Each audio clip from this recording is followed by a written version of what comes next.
Christmas, you filthy animals. People in this day and age are brainwashed and programmed like a computer at being nothing more than puppets. This nation, this country is founded in violence. Violent delights tend to have violent ends. Madness is something rare in individuals, but in groups, people, and ages, it is a rule. Killing is killing, whether done for duty, profit, or fun. Men murdered themselves into this democracy. You're good at reading your script, Richard, but you're not much at answering my direct questions. A lot was made that you're a devil worshiper. Do you worship the devil? Have you ever studied Satanism? There are different sects of Satanism. Have you just yes or no? Have you studied Satanism? Yes, I have. Are you a worshiper of the devil? No comment. Come on, Richard. I can tell you a little bit about Satanism. Well, I'm interested in hearing what you got to say then. It is undefiled wisdom instead of hypocritical self-deceit. It is power without charity. A Satanist admits to being evil. Do you admit to being evil, Richard? We are all evil in some form or another, are we not? I'm asking you the questions, my friend. Yes, I am evil. Not 100%, but I am evil. Evil has always existed. The perfect world most people seek shall never come to pass, and it's going to get worse. The great epochs of our life is when we gain the courage to rebaptize our evil qualities as being our best qualities. I think most humans have in them the capacity to commit murder. It is not because... No, we don't, Richard. They choose not to, not because they are morally superior, as they so commonly claim, but because they are imprisoned in a web of responsibilities, commitments, beliefs, and sentiments, and that would render murder an absurd gamble or ridiculous self-destruction. Salutations, how you doing? What's going on, everybody? This is Justin with another video brought to you by Lights Out Radio. I hope everybody's having a great day, a great evening, a great morning, wherever you are in the world. Thank you for hanging out with me for a minute. And I hope everybody stays safe for New Year's. I hope everybody's got big ambitions for 2021. I know this show does. I know it's going big places, doing big things. Remember, we're going to be doing shows with interviews starting at the new year. So that'll be big, along with a few other aspects we're gonna bring into the table to make this a really diverse show. So you guys stay tuned for that. I'm not really gonna say too much more about that just because I want to keep it on the hush until it unfolds. But stay tuned for that. 2021, this is how Lights Out Radio is gonna do it, baby. Join the family. So anyway, let's jump into the topic of the video, right? So we're gonna be talking about Richard Ramirez, a.k.a. the Night Stalker, a.k.a. the Valley Intruder, and a little less known but was widely coined by the media, what did they call him, the walk-in killer. So let's go ahead and jump into the video, yeah. Ricardo Leyva Munoz Ramirez was born in El Paso, Texas on February 29, 1960. He was the youngest of Julian and Mercedes Ramirez's 5 children. His father, Julian, a Mexican national and former Juarez, Mexico policeman who later became a laborer on the Santa Fe Railroad, was prone to fits of anger that often resulted in physical abuse. A 12-year-old Richard, or Richie as the family called him, was strongly influenced by his older cousin Miguel Ramirez, a decorated U.S. Army Green Beret combat veteran who often boasted of his gruesome exploits during the Vietnam War. He shared Polaroid photos of his victims, including Vietnamese women he had raped. In some of the photos, Mike posed with the severed head of a woman he had abused. Ramirez had begun smoking marijuana at the age of 10, bonded with Miguel over joints and gory war stories. Miguel taught his young cousin some of his military skills, such as killing with stealth. Around this time, Ramirez began to seek escape from his father's violent temper by sleeping in a local cemetery. That's one way to find some quiet time, I guess, right? Ramirez was present on May 4th, 1973, when his cousin Miguel fatally shot his wife Jessie in the face with a .38 caliber revolver during a domestic argument. After the shooting, Ramirez became sullen and withdrawn from his family and peers. Later that year, he moved in with his older sister Ruth and her husband Roberto, an obsessive peeping Tom who took Richie along on his nocturnal exploits. Welcome to the family. Ramirez also began using LSD, acid, whatever you want to call it, and cocaine, and cultivated an interest in Satanism. Miguel was found not guilty of Jesse's murder by reason of insanity and was released in 1977 after 4 years of incarceration at the Texas State Mental Hospital. His influence over Ramirez continued. The adolescent Ramirez began to meld his burgeoning sexual fantasies with violence, including forced bondage and rape. While still in school, he took a job at a local Holiday Inn where he used his pass key to rob sleeping patrons. His employment ended abruptly after a hotel guest returned to his room to find Ramirez attempting to rape his wife. Although the husband beat Ramirez senseless at the scene, criminal charges were dropped when the couple, who lived out of state, declined to return to testify against him. Ramirez dropped out of Jefferson High School in the 9th grade, and at the age of 22, he moved to California where he settled permanently. Now, I also found an older interview from one of Ramirez's so-called childhood friends, and this is what he had to say. I did start seeing something going wrong with Ricky Ramirez. I think what really messed him up was the acid. He would do a lot of acid. The stealing, I noticed the stealing, and then started as a peeping Tom and things like that. Ramirez's passion for burglary earned him the nicknames of Ricky the Thief and Fingers. But Eddie knew Ramirez had other serious problems when he was fired from a local hotel. He said he was fired, he was dismissed due to the cause that he had tried to molest two little kids that were going up the elevator.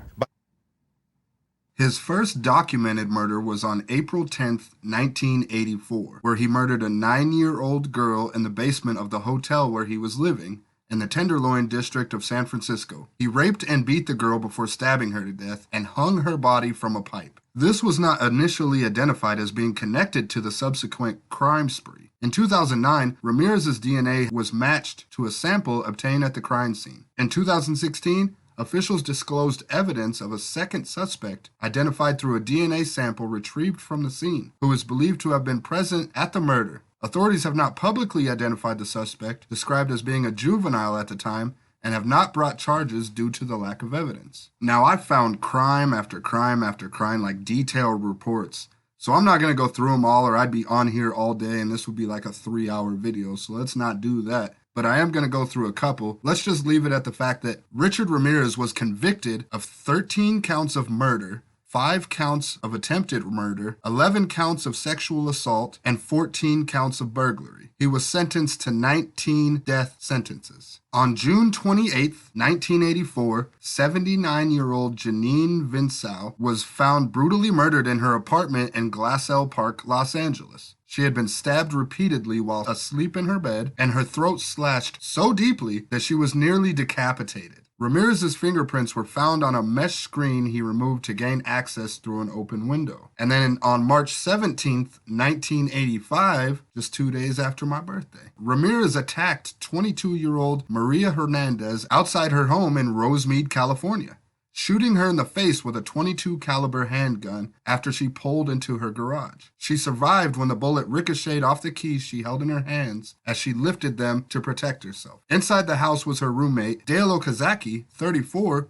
who heard the gunshot and ducked behind a counter when she saw Ramirez enter the kitchen. When she raised her head, he shot her once in the forehead, killing her. Within an hour of the Rosemead home invasion, Ramirez pulled 30-year-old Veronica Yu out of her car in Montgomery Park, California, shot her twice with a .22 caliber handgun, the same one from the earlier thing, and fled. She was pronounced dead upon arrival at the hospital. The two murders and attempted third in a single day attracted extensive coverage from news media, who dubbed the curly-haired attacker with bulging eyes and wide-spaced rotting teeth the walk-in killer and the Valley Intruder. But he did use a wide variety of weapons, including handguns, knives, a machete, a tire iron, and a hammer. And also the time frame of his crimes is, he went from April 1984 to like the end of August 1985. So he had a wild run, you know what I mean? That's a lot of crimes. And the wild thing about all the investigation at the beginning of this, before they caught him, was a lot of the FBI and everybody else that was on the case, they thought there was multiple killers because there had never been something like this before. There had never been a serial killer like this before. He didn't target anybody specifically. There was no, if you're a blonde, middle-aged woman, you know, watch your back. There was none of that. There was no, well, he mainly goes after prostitutes like Jack the Ripper and Samuel Little and shit like that. There was none of that. He went after guys, women, children, old, young. He didn't care. He just killed to kill. But I will say that March 27th, 1985, Ramirez murdered 64-year-old Vincent Zazara and Zazara's 44-year-old wife, Maxine, using an attack style that would become a pattern for the killer. The husband was shot first, then the wife was brutally assaulted and stabbed to death. In this case, Ramirez also gouged out Maxine Zazara's eyes. After this, a full-scale police operation yielded no concrete results. And Ramirez repeated his attack pattern on pensioners William and Lily Doy in May 1985. Over the next few months, his murder rate escalated, claiming another dozen victims in a frenzy of burglary, assault, and brutal violence, complete with satanic rituals. The Los Angeles Police Department responded by putting together a dedicated task force with the FBI stepping in to assist. The relentless media and police pressure, aided with descriptions from his surviving victims, forced Ramirez to leave the LA area that August. He journeyed north to San Francisco, where he took two more victims, Peter and Barbara Pan, on August 17th. His unmistakable MO, complete with satanic symbolism, meant that the Valley Intruder moniker was no longer applicable. The press quickly coined a new name, the Night Stalker, as most of his assaults took place at night in his victims' homes. Now, his actions on his final night of terror on August 24th, 1985, soon led to his capture. First, he was spotted outside a Mission Viejo home where he unwittingly left a footprint before the witness took note of his car and license plate. Later, after Ramirez raped another woman at her home and shot her fiancé,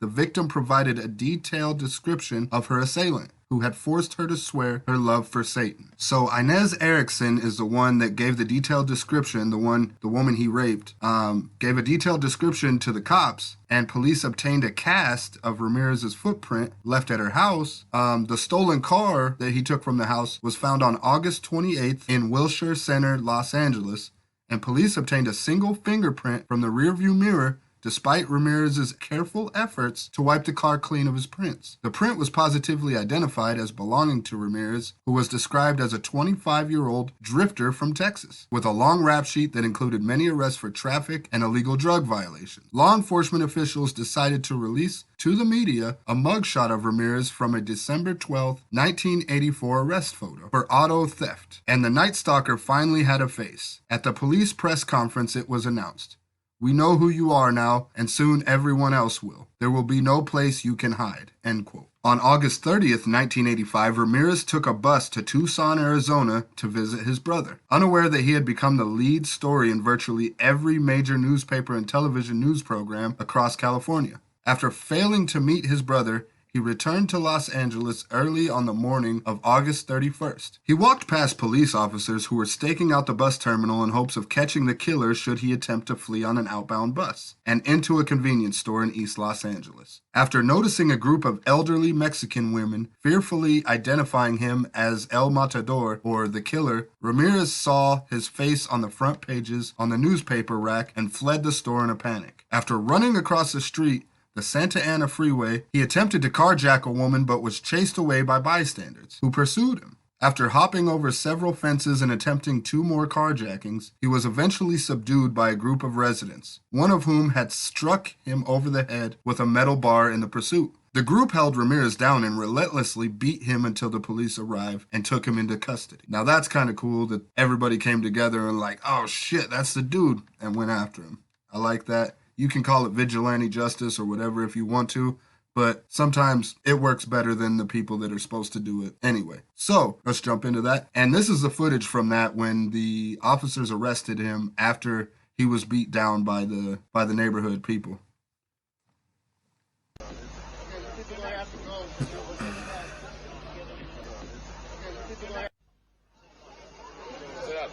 How long ago? What's your name? What's your name?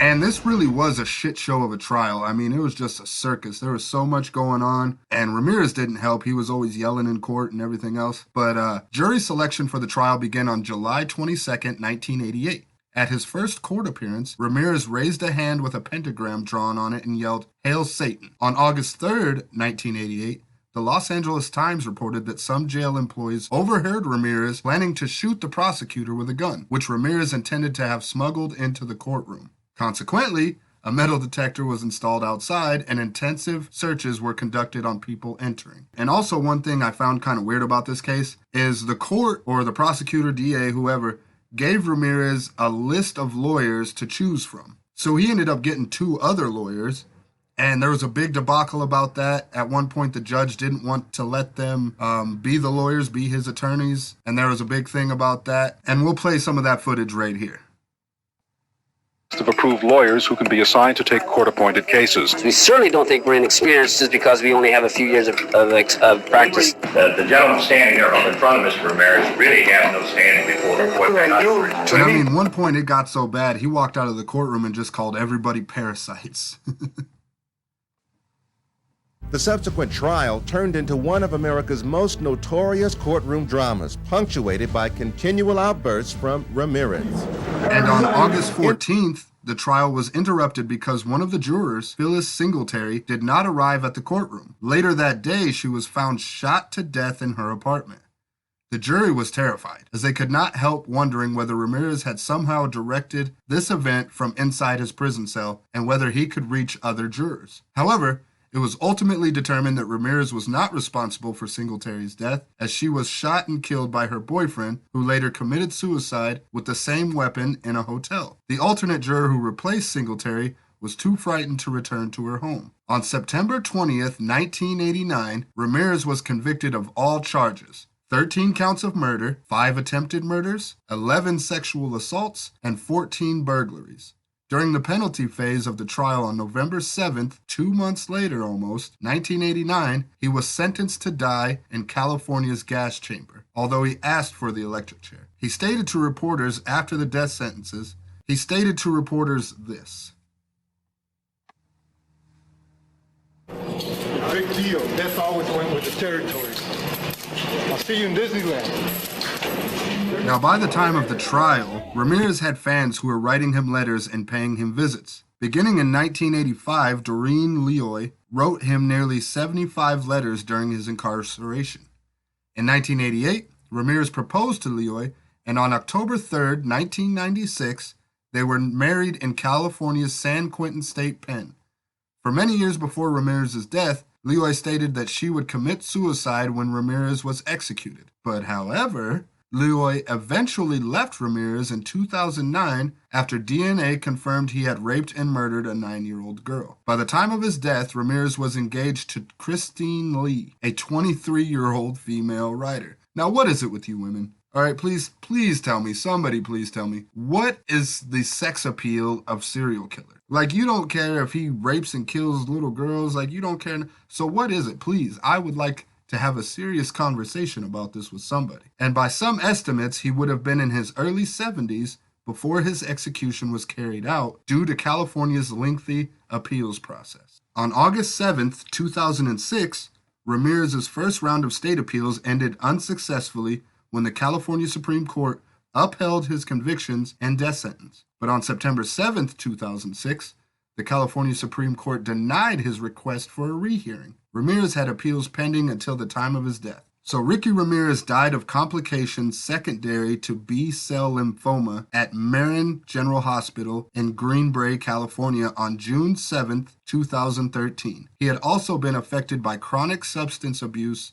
and chronic hepatitis C viral infection. At 53 years old, he had been on death row for more than 23 years. And there you go. He died at the age of 53 after sitting on death row for 23 years. He died of cancer. So there you go. That's the story of Richard Ramirez, aka the Night Stalker. And I hope you guys really enjoyed this video, man. Plenty more to come. Plenty more where this came from. I hope you guys love it. I hope you guys love life. Do good. Be blessed. I love y'all, man. This has been Lights Out Radio, baby. Yeah. You have now entered a very rare group of people in this country. You're in the ranks of Charlie Manson, Ted Bundy. You claim you didn't commit these murders, but you're right in there now as far as everybody else is concerned. Serial killers do on a small scale what governments do on a large one. They are a product of the times, and these are bloodthirsty times. Even psychopaths have emotions if you dig deep enough, but then again, maybe they don't. Do you have emotions, Richard? No comment.